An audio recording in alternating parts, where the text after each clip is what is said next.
अस्सलाम वालेकुम तमाम देखने वालों को। दो तीन पहलू के ऊपर बात होगी। जैसे कि इससे कबल मैंने 12 मरतबा आपको बताया था कि फरवरी का महीना नून लीग के लिए बहुत अहम। तमाम नून लीग के जो लोग नैब की जद में हैं उनकी ज़मानतें हो जाएंगी। वैसे ही हुआ आज, जबकि मियाँ साहब ने जब पंजाब हुकूमत की जानिब से ये खबर आई कि उनकी मेडिकल रिपोर्ट्स वो अस्पताल में दाखिल नहीं हुए और सारा कुछ हुआ, तो हम उनकी ज़मानत में तो नहीं देंगे। तो उसके बाद मियाँ साहब जलाल में आए, गुस्सा खाया और वो हरकत करने जा रहे थे कि आप बैल मुझे मार। उनको कौन कॉम डाउन कर रहा है? क्या वो पाकिस्तान आने का इरादा कर चुके थे, आएंगे या नहीं आएंगे?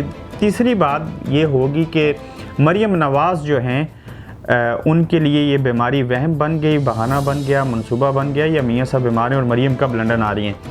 सबसे पहले आपको याद होगा, मैं कोशिश करूँगा शुरू में वीडियो क्लिप बना दूँ, लेकिन ज़रूरत नहीं है इन चीज़ों को कैश कराने की। लेकिन बारहा कहा था कि फरवरी के महीने में नून लीग के जितने भी नैब के पास लोग मौजूद हैं जिनकी ज़मानतें अभी होनी हैं, तमाम लोग बाहर आ जाएंगे। जिसमें मैंने 4 नाम लिए थे, बल्कि 5वां नाम भी शामिल था। पहला नाम था शाहिद हकान अब्बासी, हमजा शहबाज, एहसन इकबाल और ख्वाजा साद रफ़ीक।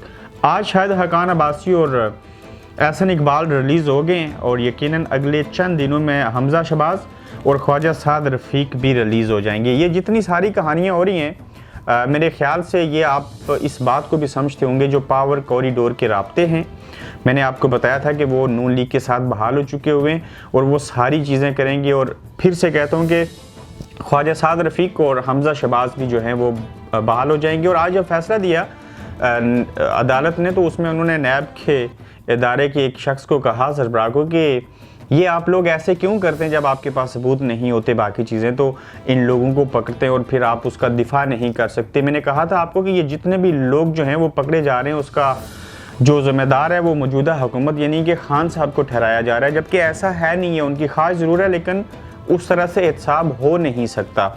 अब जब इन लोगों को पकड़ा गया, फिर से छोड़ दिया गया, मेरे ख्याल से यकीनन आप लोगों के जहन में भी सवाल होगा, या बाकी लोग सोचते होंगे कि ये करप्ट नहीं थे या क्या वजह थी। अगर करप्ट होते तो सज़ा होनी चाहिए थी। इस मीन्स के जब वो रिलीज़ हो गए तो उनको सज़ा जब नहीं हुई, तो इस मीन्स के वो फरिश्ता तो नहीं कहूँगा, लेकिन इसका मतलब यही हुआ कि उन्होंने कोई करप्शन नहीं की थी, कुछ साबित नहीं हो सका, वो पाक साफ हैं। जबकि ये भी बात नहीं है। अब दूसरा जो फेज़ है उसमें अली बाकर नजफी जो हैं उन्होंने केस को सुना, सारी चीज़ें हुई, मरियम नवाज़ की जो बेल, सारी चीज़ें हैं, ECL से नाम निकलना और फिर लंदन की तरफ आना, बिल्कुल वो आ जाएंगे। मैंने एक पॉइंट रेस किया था कि 24 तारीख को मियाँ साहब ने अस्पताल में अपॉइंटमेंट रखी है, जब 18 को वो गए थे और ब्लड टेस्ट दिए और 24 तक ऑपरेशन या अस्पताल में दाखिल हो जाएंगे। और ऊपर से मरियम नवाज साहिबा की 25 तारीख को हियरिंग फिर से थी, उसके ऊपर बात होनी थी। तो मैंने बताया था कि 18 को मियाँ साहब के जो ब्लड टेस्ट हुए, सारी चीज़ें हुई, जो रिपोर्ट्स आएंगी उसको सामने रखते हुए 24 को मियाँ साहब का कोई ऑपरेशन नहीं होना, कोई अस्पताल में दाखिल नहीं होंगे। ये सिर्फ उस चीज़ का हिस्सा है, एक प्लान का हिस्सा है कि मरियम नवाज़ के लिए वो हाइप क्रिएट करके उनको रिलीज़ करके अब्बा के पास लंदन में पहुंचाया जाए। मैं ये नहीं कहता हूँ कि मियाँ साहब की जो बीमारी है वो कोई वहम है या उनको बीमारी नहीं है तो अल्लाह पाक सेहत दे, वो बीमार हैं किसी हद तक, लेकिन ये को ऑपरेशन होगा, फलां चीज़ होगी, प्लेटलेट्स की कहानियाँ सुनते थे। अब जो कुछ चीज़ें हो रही हैं वो रास्ता हमवार किया जा रहा है कि मरियम नवाज़ जो हैं वो लंदन वाले सब के पास आ जाएं बतौर बाप और बतौर बेटी। ज़ाहिर है एक बाप की ख्वाहिश है, वो उनकी करीब तरीन उनकी बेटी है, तो उससे वो बात करना चाहते हैं, उनसे वो मिलना चाहते हैं। लेकिन आवाम की आंखों में धूल झोंकने के लिए ये सारे रास्ते, ये सारे मोरे इस्तेमाल किए जाते हैं। मियाँ साहब अस्पताल में कब जाएंगे, कब ऑपरेशन होगा, किस चीज़ का ऑपरेशन होगा, कैसे चीज़ें होंगी, ये अगले दिनों के अंदर अंदर सारी चीज़ सामने आ जाएगी।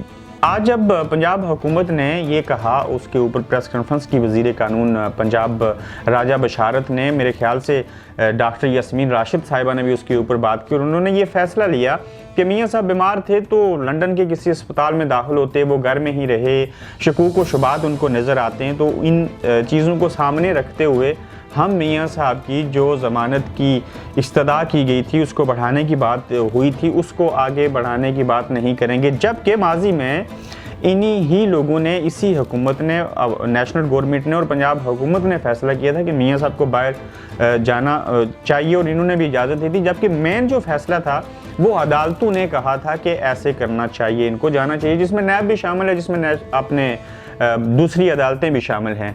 मियाँ साहब को जब ये खबर मिली तो उन्होंने गुस्से में आके ये कहा, चूँकि उनकी हालत भी उस तरह से ठीक नहीं है, वो काफ़ी गुस्से में हो जाते हैं, उनका मूड चेंज हो जाता है कि अगर पंजाब हुकूमत नहीं जाने दे रही तो मैं पाकिस्तान वापस जाऊंगा। ये अमल बिल्कुल हुआ, ये फैमिलीज राय है हमारे। जब मियाँ साहब ने ऐसे कहा तो यकीनन मेरे लिए तो ये बात ऐसी थी जैसे वो कहते हैं ना, आ बैल मुझे मार, तो वो चीज़ करते मियाँ साहब फिर से। बच्चों ने उनको काम डाउन किया और काम डाउन करने की कोशिश करें कि आप ऐसे ना करें, पाकिस्तान वापस ना जाएँ, और यकीनन वो जाएंगे भी नहीं। मैंने बारहा मरतबा बताया था वापस नहीं जाएंगे। मरियम यहाँ आएंगी, जिन जिन से मिलना है वो सारे लंदन पहुँचेंगे, लेकिन मियाँ साहब अभी तक कोई ऐसे इम्कानात या कोई ऐसा इम्कान नहीं है कि मियाँ साहब वापस जाएंगे। चाहे वो ट्रीटमेंट का बहाना है, चाहे पॉलिटिकल चीज़ें हैं, चाहे उनके कुछ और इरादे हैं, जो भी मामला है, मियाँ साहब ने पाकिस्तान की तरफ अभी तक वापस नहीं जाना। ये कई महीनों तक वापस नहीं जाएंगे। क्या ऐसे हालात में जब पंजाब हुकूमत ने यह फैसला कर लिया, अगर उसमें तोसी नहीं होती तो क्या मियाँ साहब को अदालत इश्तिहारी करार देगी? मेरे ख्याल से जो इस वक्त हालात बन चुके हुए हैं उनको सामने रखते हुए इस तरफ कोई चीज़ होती हुई दिखाई नहीं दे रही। मरियम साहिबा लंदन आएंगी, नवाज शरीफ साहब से वो मिलेंगी, मज़ीद नून लीग के जो लोग हैं उनकी ज़मानतें होंगी, पावर कॉरिडोर के राब्ते बहाल हो चुके हैं, मियाँ साहब के ऊपर मेहरबानियाँ शामिल हाल हैं इस वक्त, और मज़ीद भी आगे होंगी। और इन साइड क्या चीज़ें चल रही हैं, आज इन्हीं तीनों चीज़ों के ऊपर बात करते हैं। तो मज़ीद पाकिस्तानी सियासत, ये जो गोरख धंधा है, इसके अंदर की कहानियाँ क्या हैं, इस गोरख धंधे को आपको समझाने के लिए आपसे ज़रूर रब्ता रहेगा।